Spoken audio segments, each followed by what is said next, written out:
Rachel Reeves' rental oversight. How a simple missed license sparked a political storm.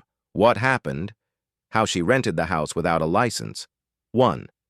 After Labour's 2024 election win, Rachel Reeves moved into No. 11 Downing Street and put her family home in Dulwich, southeast London, up for rent. The property was advertised at about £3,200 a month. 2.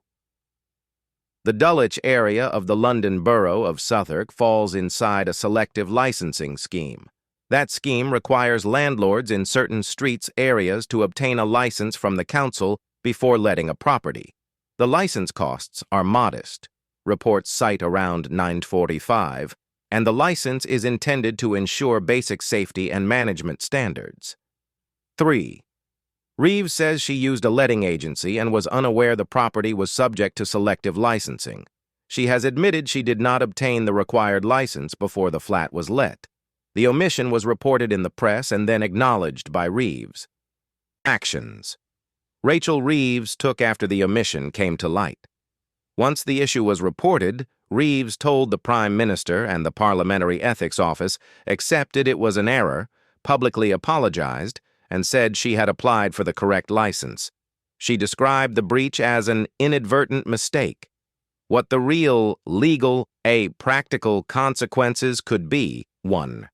Under local housing law, failure to hold a required license can lead to prosecution, unlimited fines in some cases, and civil penalties.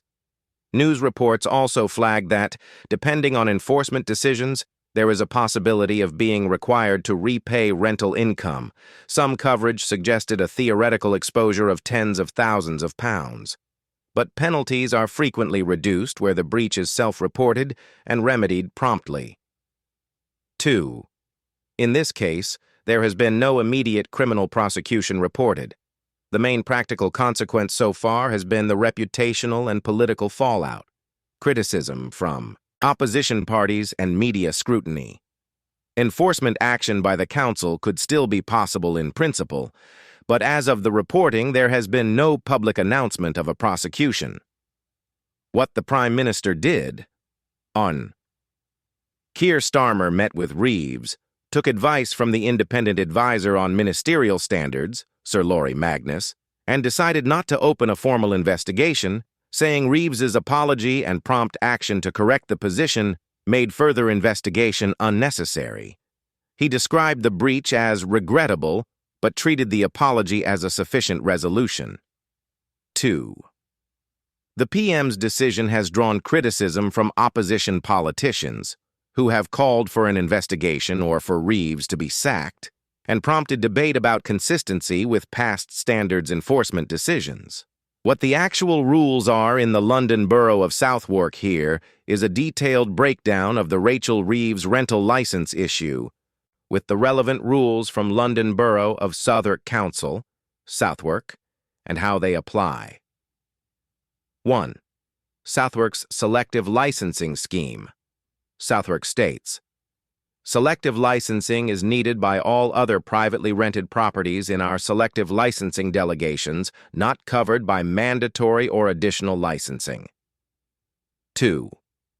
Under the London-wide licensing framework, selective licensing covers all privately rented properties in a specific area when a local authority has designated it. 3.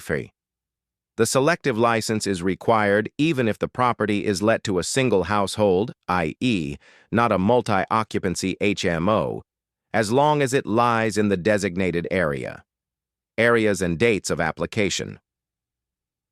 Southwark has a first selective licensing scheme covering wards, including Champion Hill, Faraday, Goose Green, Newington, St. Giles active from 1st March 2022. 2. A second scheme covers wards including Dulwich Hill and Dulwich Wood, and came into effect from 1st November 2023. 3. The public notice designation states the scheme applies from 1st November 2023 and runs until 31st October 2028. Costs and conditions. 1. The fee for a selective license in Southwark is around $945. Search Guide says this as the selective license fee in the relevant guidance. 2. To apply, one must provide various documents, e.g., floor plans, tenancy agreement, gas safety certificate, electrical safety certificate, fire risk assessment, if relevant. 3. The council says that if you rent out a property that requires a license and you don't hold one, you may be prosecuted or fined. Example, you can be prosecuted or fined if you're a landlord or managing agent for a property that needs a license and do not get one. Watch out for Part 2.